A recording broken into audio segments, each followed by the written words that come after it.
Hello folks, welcome to Hearts of Iron 4, and this is how Germany won World War II. I started off by researching basic industry techs, and then built civilian factories in all low infrastructure states. I then did a few key industrial focuses, then hired a captain of industry and silent workhorse. After that I sold all the old planes and hired the army offense expert for ticking army XP. I also hired the propaganda minister and soon after acquired my 5th research slot. I then started training up 18 more divisions, and then finally started the Rhineland focus to end off 1936. Once the Rhineland was remilitarized, I did the Anschluss focus while also finally switching to war economy. And after a reminder that the Spanish Civil War was going on, I sent 3 mountaineers to aid the nationalists. After that I trained up a dozen more troops while also hiring the ground support expert for ticking air XP. So while I finished up some more focuses and trained up even more troops, I locked in Spain, completing multiple encirclements as well as capitulating Aragonese Spain. I then switched over to extensive conscription and started building military factories as well as refineries. And after a few more focuses, it was time to design our tanks. That should be a good enough tank. This will be my tank. I started training up the last of the army, and designed some good planes for the Luftwaffe to beat the Royal Air Force.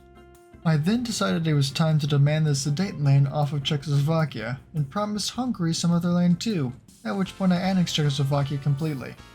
And in the meanwhile, I worked on upgrading my spy agency, recruiting 2 Russian spies and having them work on a collaboration government in Russia.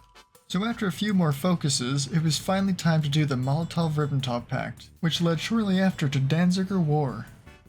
Before the war started, I assigned some generals to my armies, organized front lines and orders for those armies, as well as trained up some more special forces and panzer divisions in preparation. As expected, Poland refused the demands, so I had no choice but to declare war on them, starting World War II. I immediately started on around the Maginot Focus, and ordered the Panzer Army to drive into Poland. And so the war began, starting with the tanks achieving multiple encirclements within the first few weeks of the war, leading shortly to Poland's capitulation. While we fought in Poland, the Luftwaffe battled the combined forces of the French Air Force and the Royal Air Force, and my planes more than proved their worth. Holy moly, those planes are dying like crazy.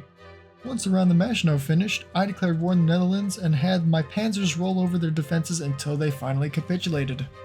Next up was Belgium and Luxembourg. The panzers yet again rolled through weak defensive lines, capitulating the rest of the Benelux in no time. After that, we easily broke through the north of France, shortly after capturing Paris, leading to the fall of France.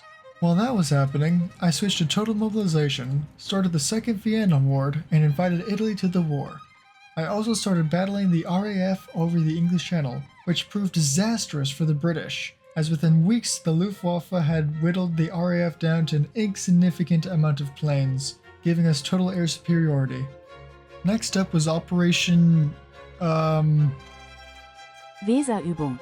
the construction of a few dockyards, accepting the Soviets' trade proposal, and inviting Hungary to the faction. We then started the Anti-Comintern Pact focus, declared war on Denmark, instantly peace out with Denmark, and build radar stations all along the French coastline. And after hiring the Blitzkrieg theorist, I declared war on Norway, then set up a naval invasion of Oslo, though the first attempt failed. Then I was rudely insulted by Denmark, for which I punished them for, and then received Japan's proposal of the Tripartite Act, which I, Yugoslavia, Italy, and Japan all signed, though this agreement would not last for very long. Next up was inviting Romania to the faction, gaining Jutland from Denmark, watching a failed Italian invasion of Norway, realizing that I was losing hundreds of planes over England, and then the Finnish proposal of a continuation war against the Soviet Union later down the line.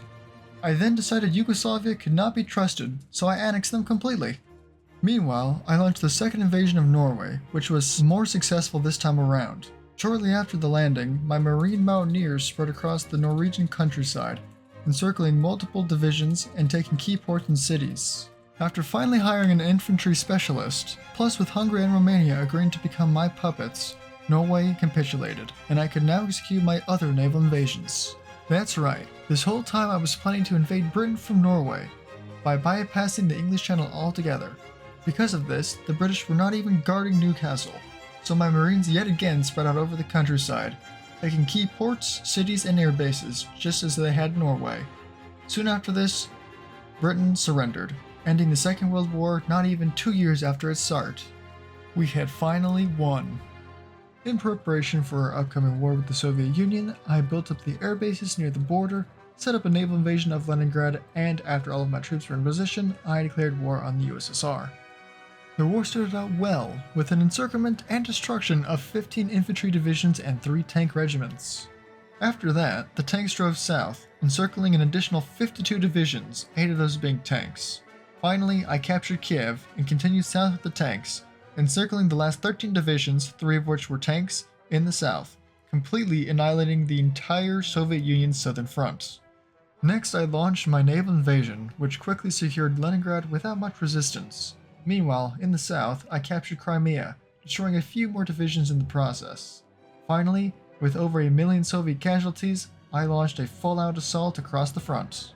With full green air and a few more pockets, there was nothing stopping my units from marching east to capture Stalingrad. Once I had done that, I relocated the panzers up north to take Moscow, which they did relatively easily, leading shortly after to the Soviet Union capitulating. Now, having conquered over 2/3 of the whole world, it was a very simple task to capitulate both the US and Japan, the last 2 superpowers not in the Axis.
With all the world superpowers subjugated by the Axis powers, Germany stands alone as the most powerful nation on the face of the earth.